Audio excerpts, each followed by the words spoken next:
This material is made available to you by or on behalf of the University of Melbourne under Section 113P of the Copyright Act 1968. It may be subject to copyright. For more information, visit the University Copyright website.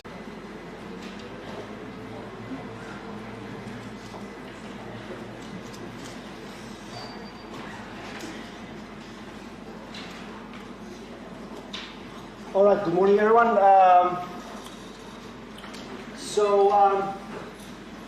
Today we will talk about PID control.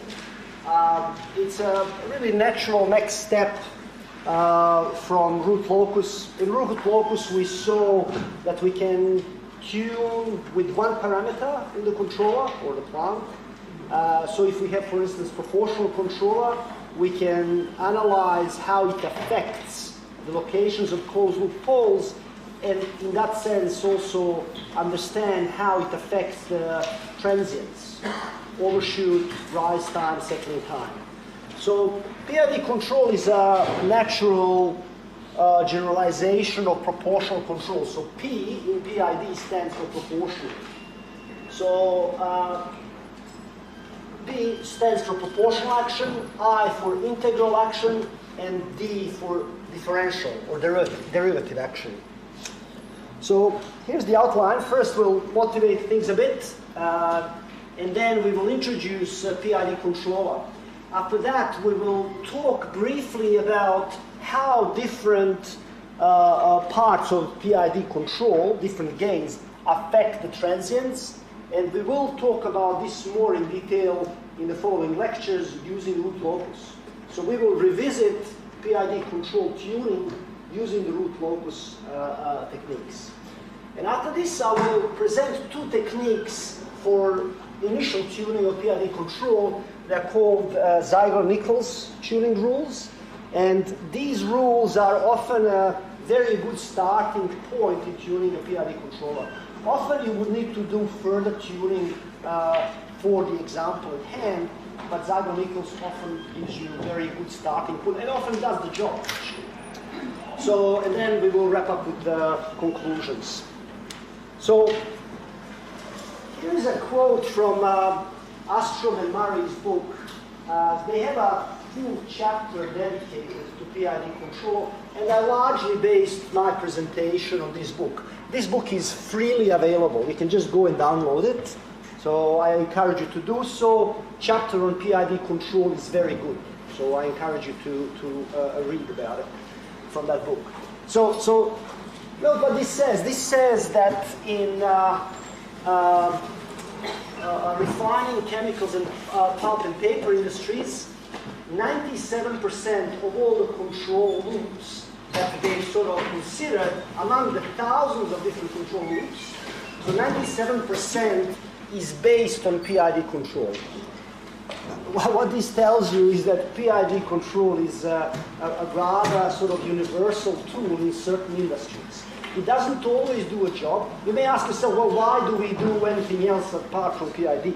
Well, sometimes it doesn't do the job, and actually in certain applications, PID is not the option of choice. So, but in these applications, in refining chemicals, pulp and paper industries, it turns out to be like 97% of all control loops. And I'm talking about thousands of control loops that we survey. This is a really, what this tells you, this is what we are learning in today's lecture is very important. It's simple to understand, relatively simple to tune, but it's very, very important, very useful. All right, so from that quote, well, first PID control is very useful. That's what you get from that.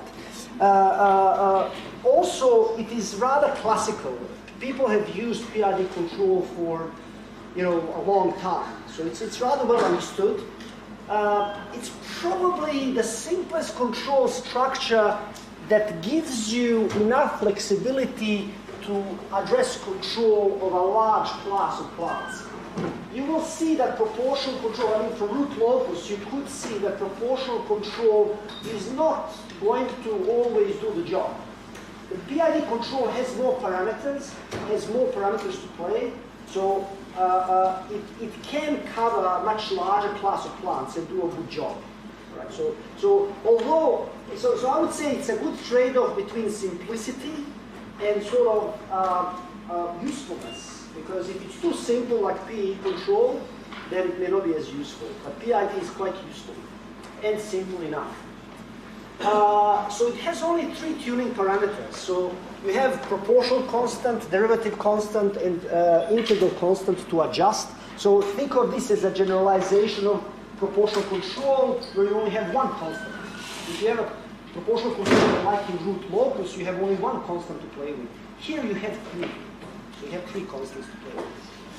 And by the way, in many applications, things are even simpler. The only thing we need to use is PI, like proportional integral. We don't even need to use derivative actually. You will see that when we talk about steady state errors again, you will see that integral action is essential in achieving 0 steady state error. So if you want to achieve 0 steady state error, integral action helps a lot. And then having this PI control, you can play with the P action to stabilize, to get to overshoot rise time, settling time, but integral action would give you 0 steady state error. So in that sense, you are killing quite a few birds with one stone. One PID control can address all of these different requirements on the closed loop performance. All right, so what is a PID controller? So here we just consider unit feedback. We have a plant given by its transfer function, and then controller would have the following model. So what is the input into the controller? It's the difference between the reference or desired value of the output and true value of the output. So the input into the controller is the error, right? E. So error E is R minus Y. R is the desired, the reference value, and Y is the true output of the plant. So and what is the PID control? Well, U is calculated using this formula. Know that I have here proportional part, Kp times E. That's the proportional part of the controller. If I didn't have anything else, then that's exactly what we were dealing with in root locus before.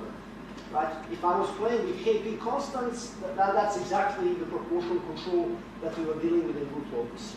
But here, in this case, you also have this integral action. So this is the integral part. There's this Ki, which is the integral constant. And we are integrating the error, right?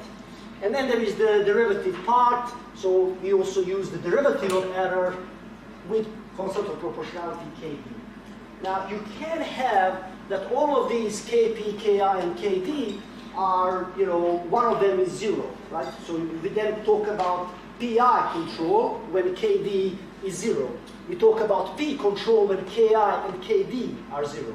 We talk about integral control, I control, when just Ki is non-zero and Kp and Kd are 0.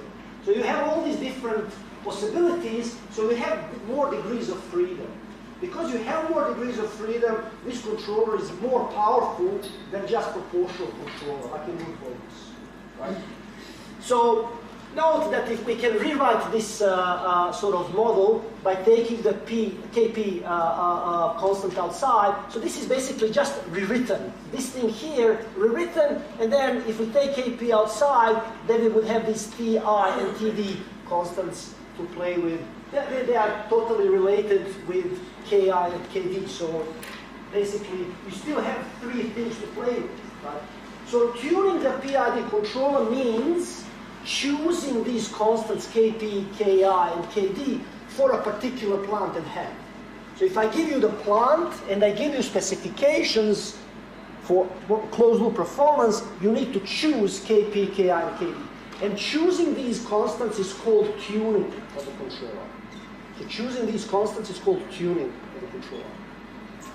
So transfer function of the controller is by definition the Laplace transform of the output of the controller, which is actually input to the plant. Don't be confused here, right? The output of the controller is input to the plant, so U is the output of the controller. So basically, U of S over E of S. U of S is basically Laplace transform of U, E of S the Laplace transform of E, right? So that's by definition the transfer function, and we can write the transfer function in this way, right? So That's the transfer function of this system.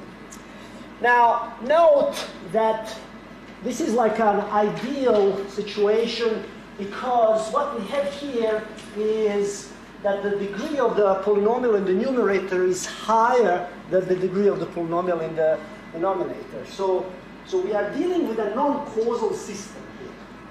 We're dealing with a non-causal system. Now, we cannot implement this exactly as how it's written here. So typically, we would need to approximate this sort of behavior with some sort of causal system behavior, right? All right. Graphically, it's very useful to understand what this signal U is composed of. So I really like this picture from Ostrom and Murray's book. So basically, the proportional part, Kp times E, basically looks at error at time t, and part of control would be proportional to the error at time t, right? So this E here is exactly the error at a given time t. So U at time t is proportional to error at time t. That's the proportional action. Now, the integral part is basically looking at the error, all the past of the error, and it's integrating it. So that's basically the area under this function, right? That's the integral by the graphical representation of the integral. And then the integral part of the control would be proportional to this area, that this error function makes over time. Right? And then the derivative action would be looking, so what is the derivative with respect to time t? Well, that's basically like a tangent at time t on the error function. So in some sense, the derivative action is trying to predict, looking at future, trying to predict what the future is, and assigning some part of control proportional to that prediction. Right.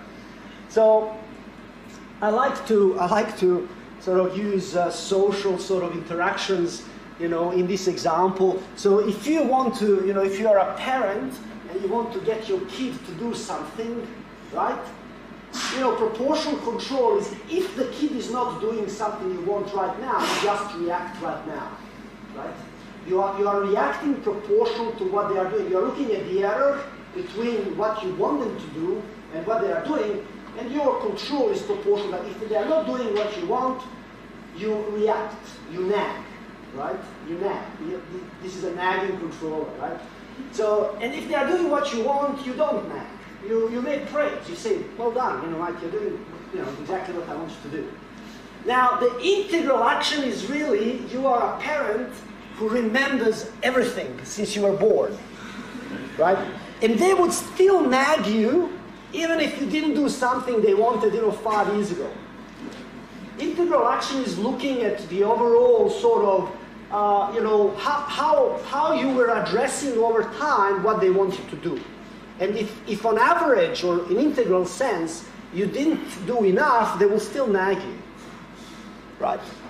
And prediction or derivative action is, well, they are sitting there looking at you and just trying to figure out what you're going to do next and nag you to sort of compensate for things in advance. That's what these sort of proportional integral differential actions are. In reality, that's what they are. On a true system or any planned system, that's what they are using, right? So I think this is a very sort of useful sort of interpretation of what each of these actions mean. Now, as I said, implementation of the derivative action is an issue because derivative on its own is a non-causal operator. So typically you would, implement the derivative action as a causal system. So you will introduce some, pole, and you will typically choose this TF to be, relatively large so that, this is like a stable pole, and it's far away from the imaginary axis. So then the dominant action would be really from the zero, at the origin. Right? So this is like we can implement this, we cannot implement that. Right? So if you do that in a sort of PID context, then you end up with a transfer function that looks like this, and this other transfer function is implementable, right? Whereas the original one, how we introduced PID control, that's not implementable. So usually, you know, when you design your controller, usually the system would be controlled by a microprocessor or a computer, some sort of chip, right, that you can program. And typically, PID control would be just a few lines of code in your control algorithm that you can change as you wish. So tuning a PID controller means, okay, pick those constants and then program things so that, you know, the controller in the computer is basically what you design.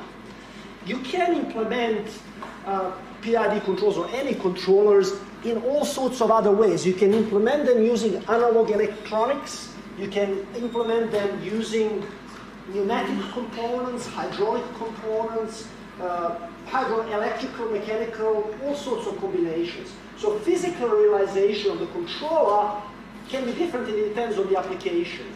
Now you may say, well, you know, the control that you design is a dynamical system, right? So you have to generate a dynamical system that you need to hook up with your plant so that the closed loop behavior is as you would want it to be. So why would you use these, let's say, pneumatic or hydraulic components? Well, actually, there are some industries where you don't want to have any electricity, any electrical current flowing around. If something is if what you're producing is very flammable, so you can start a fire. If there is even a small spark, you can start a fire.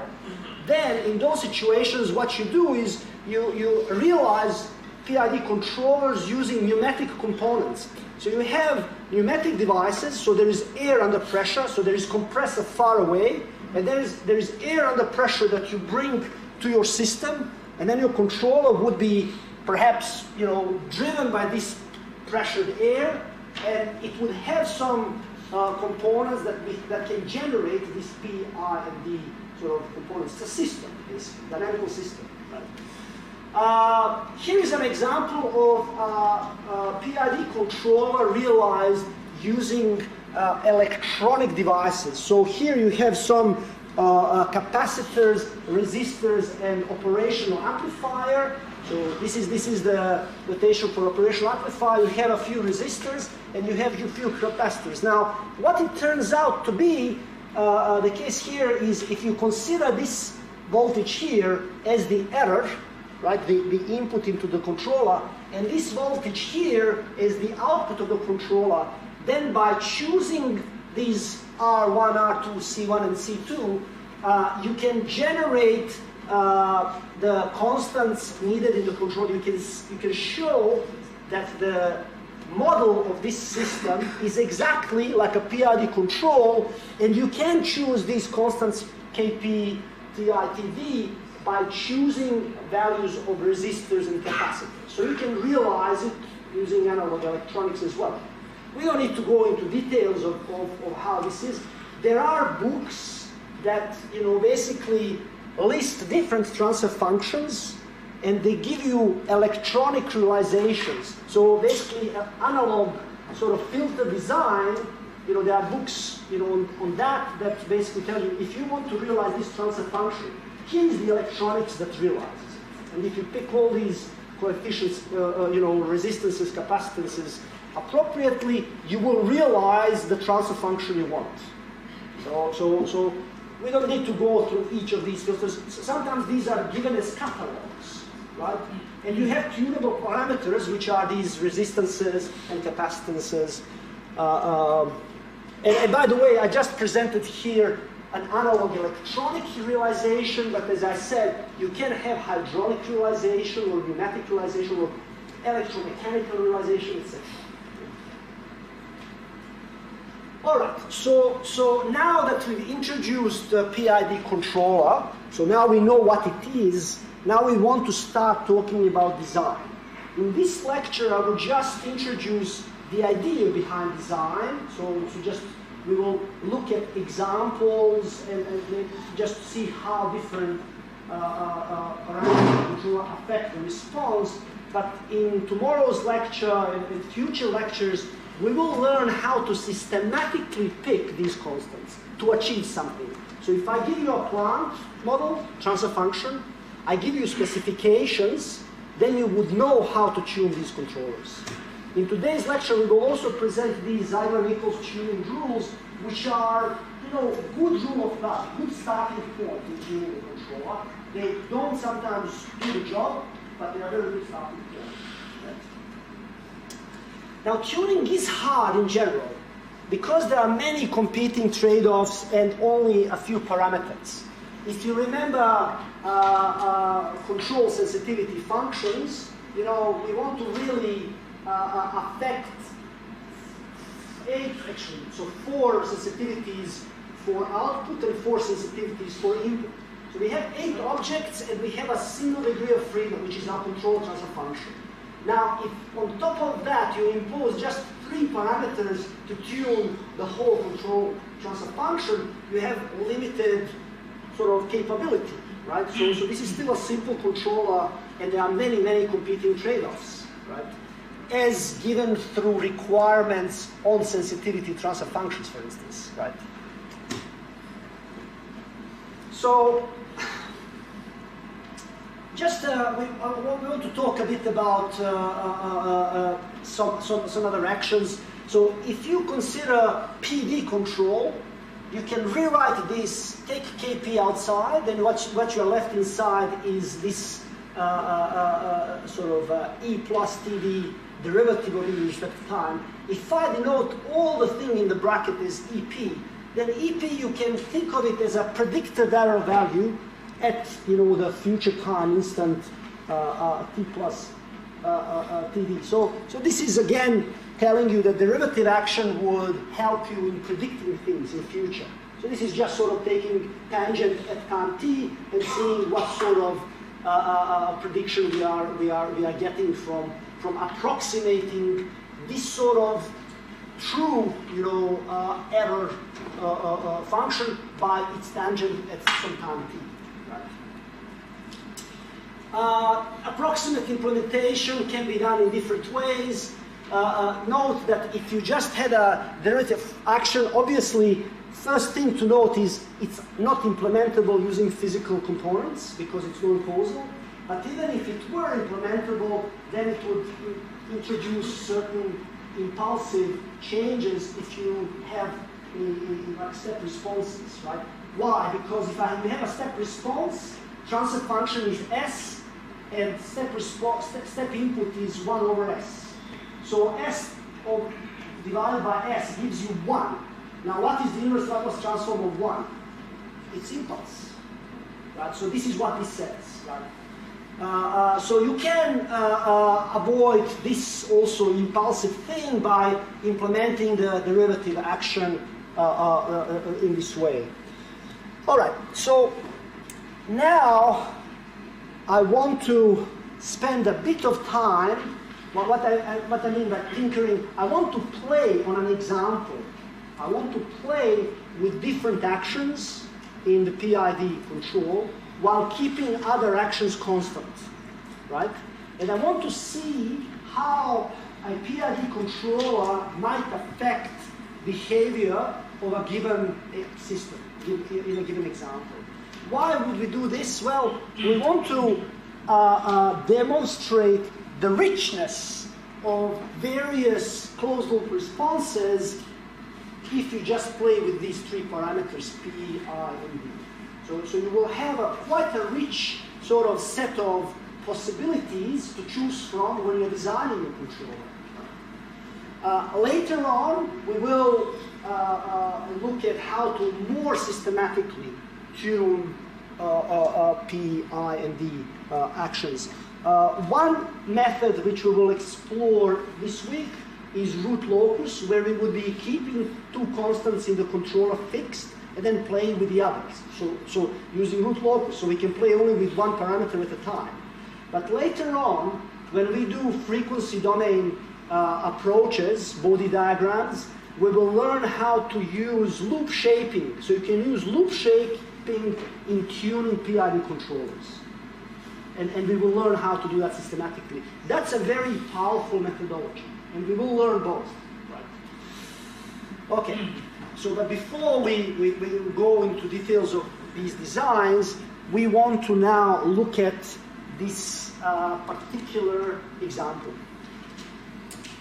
So, all right. What is given here is basically first, plant transfer function is given on top. So this plant transfer function has how many zeros? No zeros. And how many poles? 3 poles, or at -1. So, by the way, what we are dealing with here, I just want to go back. So I just assumed here that plant is now given. It has 3 poles at -1. And it has no zeros. And I will replace this guy with a PID controller. And I will be playing with different constants, and I will be plotting what the output of the system looks like, and what the input, into the plant looks like. So I will be plotting the output of the plant and the output of the controller in each of these different cases. So we will be going through many examples, and we'll be looking at many responses for different values of P, I, and D constants. And we want to discuss how P, I, and D affect the system in this particular example. By the way, I will now test your knowledge of root locus. So suppose that we are using just the controller that's proportional. So then this transfer function here is just K. Or Kp, proportional action, right?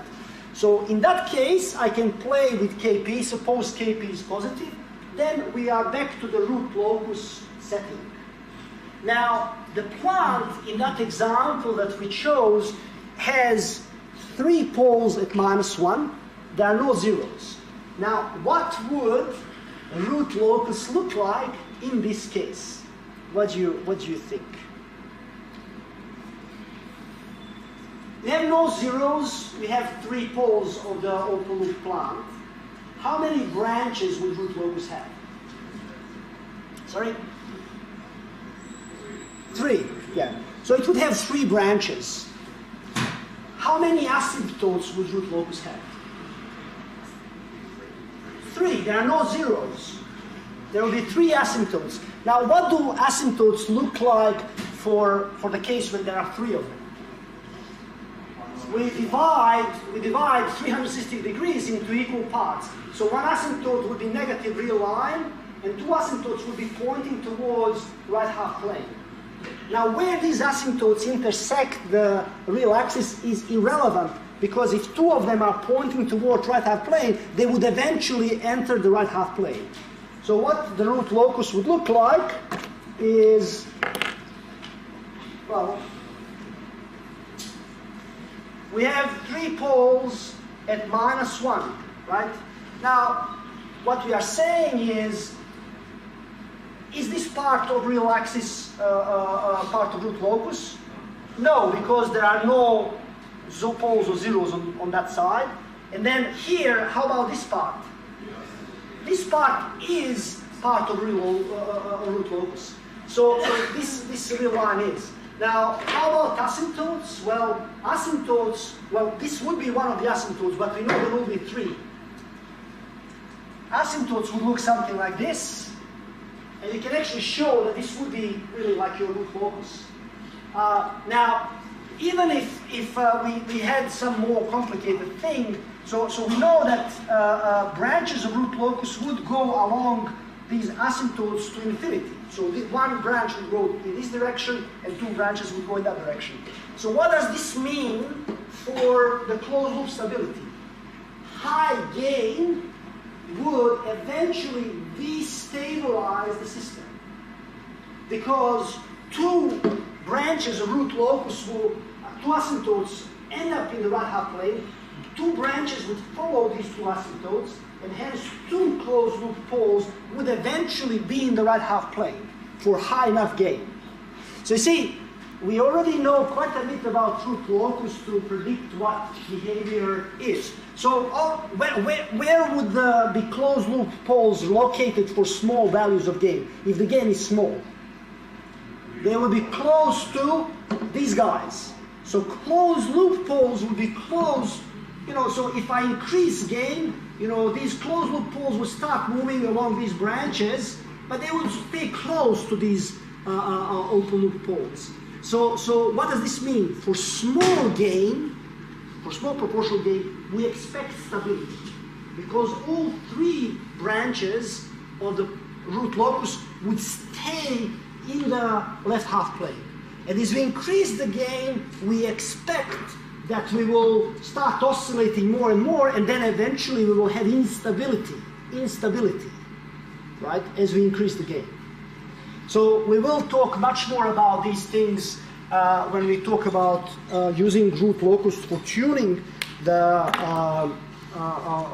PID controllers. But going back to our example, so what we already expect is that if we play just with proportional constant, where these two guys are maybe zero or fixed, we would, well, if they are zero, we would definitely get eventually instability. So let's go to the example to see what we get when we simulate the closed loop system with different PID controllers. So, by the way, what's given here is proportional controller only, so where proportional constant Kp is varied between 1, 2, and 5. And what's given here is response Y and output of controller U for each of these different constants, but we are simulating the closed loop system. So we are simulating plant, controller, and the feedback loop. And we are choosing these particular values of proportional action. So note that the output would basically, so what is plotted here? So this bottom curve gives you basically a response of the system, step response. By the way, we are plotting here step responses. We are applying reference input to be step signal, and we are plotting what happens with the output. So for Kp equal 1, that's the bottom curve. For Kp equal 2, that's the middle curve, and for Kp equal 5, that's the top curve. So what we are seeing here is that as we increase the gain, proportional gain, the system starts to oscillate more and more. And this is consistent with the root locus that we discussed, where we expected even that we will get instability. Eventually, the closed loop system will become unstable. Right? Now, what happens with control action? So again, Kp increases in this direction. So this arrow on the graph shows you how these different responses correspond to Kp increase. So this bottom curve is given for Kp equal to 1, this middle curve for Kp equal 2, and the top curve is for Kp equal 5. So what we can see here also is that not only are we destabilizing our plant, so output oscillates more and more, but we require more and more control action to do so. So we are sort of frantically trying to stabilize our system, but we are actually destabilizing the system. So this type of controller is simply not the right paradigm to control this plant. So you have to use a better matching between the controller. So this proportional controller at high gain is not a good match for the plant. So you need to use a different control paradigm, right? Because eventually you will destabilize the system. All right, so how about the derivative action? So what we did, sorry, integral action. So what we did here is we fixed proportional action at 1, and then we are looking at integral actions which are 0, 0.2, 0.5, and 1. So here we are using some proportional action, and we are now playing with integral action and increasing it.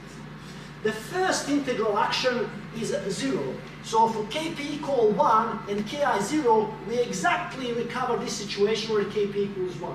It's the same thing. So this first curve right here is exactly the same as the first curve there, right? They are the same. But then as we increase the integral action, we get, you know, these responses, right? And these are the responses for, well, this is how the control input changes over time.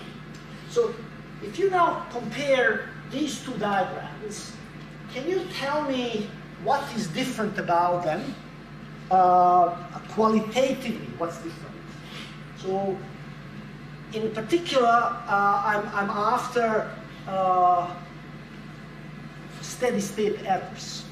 So what is qualitatively different between the two diagrams, especially Y, output Y, so this guy and that guy. The ones with the K, right, have the tendency towards the asymptote. I wouldn't call it asymptote, it's basically the desired value of the output. So what is the steady state error in those cases? It's much lower. Sorry? Steady state error seems much lower. Actually, it seems that it's converging to zero, right? So, but it doesn't converge to zero in this case. Why? Why doesn't it converge for the bottom curve? Well, integral action is zero. So what you can learn from this example already, and we will prove this to be true in large generality, big generality, so is that integral action, so as soon as you have some non-zero integral action, as long as you stabilize your system, that would result in zero steady state error. So you see, if I give you a problem and I tell you the specification on your problem is that you have to have zero steady state error, typically you will need to use integral action to achieve that. So that would already tell you the structure of your controller, because even in this example we see that proportional action does not give us zero steady state error. We always stay far away from the desired value. That's the black line. The black line, that's the step input, unit step input. That's the desired value to which we would like to converge. But with proportional control, for this example, we can't. So that means that, you know, for some systems, we need to use integral control to achieve zero steady state error. All right. So let's look at now this example. So what we are doing here is we are keeping Kp, proportional constant, at 2.5, Ki at 1.5, and now we are changing Kd from 0, 1, 2, and 4. What you get here is, you know, this family of responses where Kd sort of increases in the opposite direction. So for this particular example, you would get more overshoot when Kd is 0, right, than when Kd is 4. That's for this particular example. Now, I emphasize that if I change the plant model, then all of this may change and will change. And that's why actually tuning PID controllers is not so trivial. You can see here how rich the behaviors are and how each of these different constants affects the system differently. I mean, we plotted here just, you know, maybe 10 different possibilities. But imagine now you have a continuum of possibilities, because each Kp, Ki, and Kd can be chosen to be anything you want, right? So tuning PID controllers is not trivial, and even this example, simple example, illustrates that fact. All right. So now I have a bit of time to. So by the way, this is just to close the loop and indicate that tuning PID controllers is a non-trivial issue. So now we want to present two methods which are classical. These methods have been around for maybe 60, 70 years. They are considered classical. So what Ziegler and Nichols did, they basically said, okay, let us look at a large class of plants and let us look at certain rules which would give, on average, good behavior.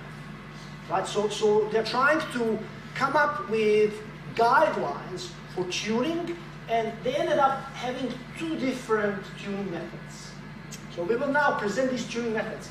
Now, these Ziegler-Nichols tuning methods they are, as I said, classical, widely used. There are many improved tuning methods, and I urge you to read the chapter on PID control from Ostrom and Murray. It's a very good chapter to read. Now, the tuning rules were obtained by considering a wide range of common plans and processes, and they considered some common performance objectives, right? So they basically said, okay, suppose that plant belongs to this class of plants, and suppose that I want to achieve these performance objectives. How do I choose KP, KI, and KD? That's the question. The tuning rules, all right, so I just need to also mention, these tuning rules may not give you a solution for your problem at hand, but they are a very good starting point in further tuning of your controller.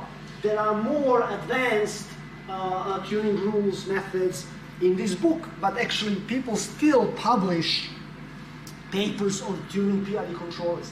What you can also do, you can do the following. You can say, suppose that I have this PID controller in a closed loop with a plant, but suppose that I have some objective which I can capture through a certain cost function. For instance, you say, I want the integral of the square of the output to be small. So that may be your control objective. Or integral of the error, small, right? Now, what you can do is you can measure the output, and then you can have another control loop that adapts, and then that adaptively changes online P, I, and D components in your controller. So you have a slow adaptation loop which is tuning online your PID controller. So that's actually a topic of still sort of research topic. It's still happening. So in any case, PID control is studied a lot. And let's look at now these two classical methods for tuning. So the first method that Ziegler and Nichols derived or proposed is for plants whose step response, open loop step response, is given by a curve like this. So in processes like chemical processes, biochemical processes, you might have, or maybe even room temperature example, if I change, for instance, the input desired sort of value is dashed. If I say apply step input to this plant, which is basically saying, all right, I want to get from temperature 15 to 20, you apply the step input, and then you observe what the output is like. For many plants, the step response would look like this. There will be small delay, so this tau here is the delay, approximation of pure delay, and then there will be this TP, and this TP would be related to rise time in a way, right? Now this type of plant can be modeled by a transfer function approximately that looks like this. There is some small delay, so this tau here is exactly like tau here, and then this pole, stable pole, is related to TP that can be read out from the step response. By the way, if you have a plant like this, you can record, perform an experiment, and you can identify, read out all these T, tau, P, and K from the response, and you can just write down the transfer function directly, right? So approximately that's the right transfer function for this class of systems. So if you apply step input, you see this sort of output, then you can apply first method for tuning and PID controller. So the question is now, what would be the right controller, PID controller, to control plant like this? This is the suggestion that Ziegler and Nichols came up with. So we will talk about crossover frequency, phase margin, when we talk about body plots. Phase margin is related to overshoot. Crossover frequency is sort of related to bandwidth or rise time, so how quickly your system will respond. But I want to say, well, there are some specifications that they were trying to achieve with these choices of tuning parameters, right, for the closed loop. So here is the suggestion. So control transfer function is basically parameterized in this way, and they are suggesting that you choose K, P, Ti, and Td, which are the parameters in the controller transfer function, in this way. If you are using P controller, then this should be your Kp constant. If you are using Pi controller, then this should be your Kp and Ti constants. And if you use P, I, and D, then this should be your choice of constants. So for Pi and PID controller, we need this thing to be satisfied in order for these tuning rules to sort of hold. So what Zeiger and Nichols did, they basically said, all right, for a very large class of plants, if I want to achieve these specifications, design specifications, this would be the right choices for parameters in the PID controller. And you would then achieve this sort of performance specs. Right? So that's the first rule. Now, that's all there is to it. You don't need to learn these things by heart. It's an open book exam. But you need to know just how to use this when tuning the controller. If you have a plant where you did everything and you applied this sort of PID controller, and you apply it and it doesn't work, doesn't give you what you want, well, that's a starting point in tuning. Then from here, you can use root locus or some other technique, loop shaping, for instance, to further tune the parameters in the controller. But that's a good starting point. Now, so that's it for the first method. There is nothing else that I want to add for the first method. How about the second method for tuning? So this method applies to a different class of plants. So this class of plants is generally different from the class of plants that we considered in the first tuning method. So the assumption here is that the plant is such that if I apply proportional control to the plant and I keep increasing the gain in the controller, eventually I would destabilize the plant. That's the assumption. In particular, the assumption is that eventually the plant output would start oscillating. In other words, you would hit some critical marginal stability for some critical value of the gain. So if I choose the gain in the controller at this critical value, then I will have sustained oscillations at the output. That's the assumption for method 2. Now, where can we get a situation like that? Remember the example that we played with? So the plant was with 3 poles at -1, and then we said that as we increase the gain, then 2 of the branches would eventually cross the imaginary axis. Now, at the point where these 2 branches cross the imaginary axis, we will observe sustained oscillations in the output, because we have 2 purely imaginary poles for the closed-loop system, right? So what this tells you is, that there will be some value of gain, which I call critical value, so that we observe sustained oscillations in the response. So the example I gave you, it belongs to this class of plants to which method 2 applies. Right? So suppose that we gradually increase the proportional gain until the system starts to oscillate. That's the critical gain. And what we do, we record the value of the critical gain, and also we record the period of oscillations in the output. So the output keeps oscillating, and we just record the period of oscillations. Now, the critical gain and the period of oscillations are used to calculate constants in the controller. Right? So these are used to select PID parameters. So what we have here is, we have a plant transfer function. We increase the gain, it's a proportional gain, right? We keep increasing gain until we observe sustained oscillations at the output. Then, for that value of gain, we call that critical gain. That's the gain that gives us these sustained oscillations. And then we record the critical, period of oscillations and the value of critical gain. So you can do this through an experiment, or you can do this via a model, like what we did in the root locus case for that example I gave. And then you can say, well, what would be the parameters in the controller?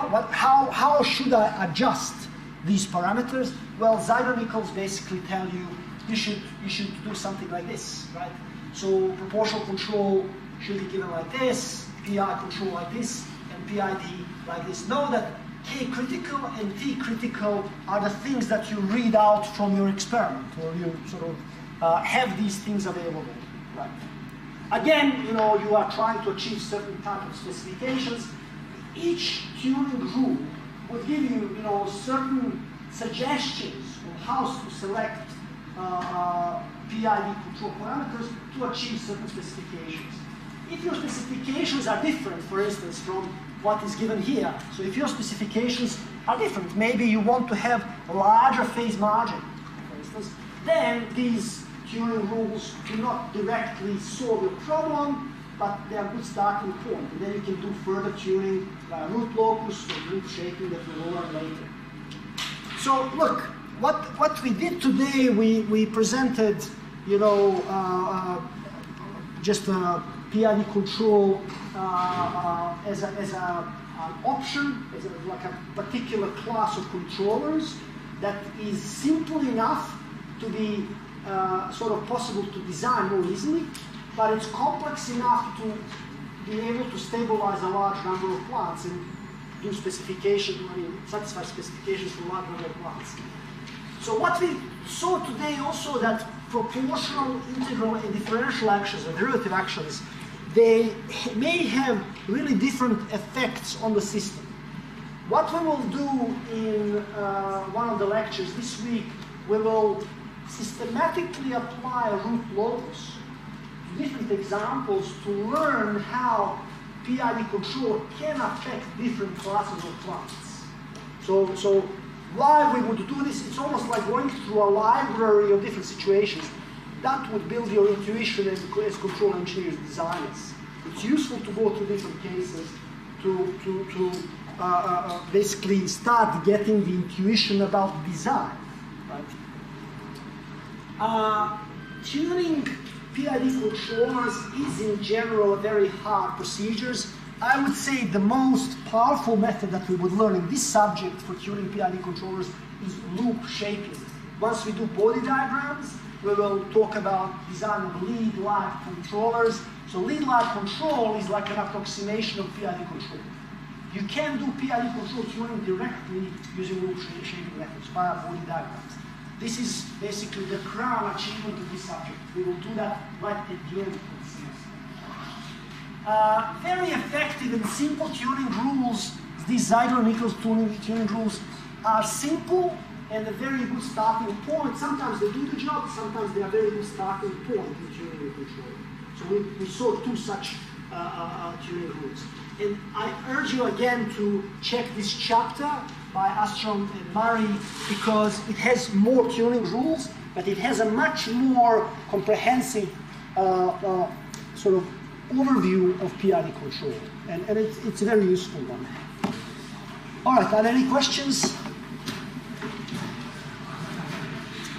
All right, thank you. I'll see you tomorrow.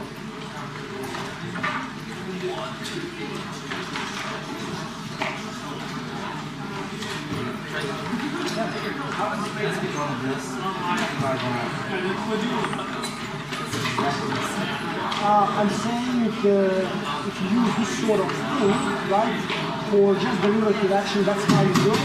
But so we are approximating derivative action by introducing something. That's what I'm saying. So this is not implementable. This is not causal system because of derivative action. So instead of this, we do introduce something like this. And this is just an extra bit that makes, so this is how we implement it. So this is not... No. This is basically saying, so this says, I can approximate this, that's non-causal, by something that's causal like this. And similarly, this is non-causal, I can approximate by something that's causal.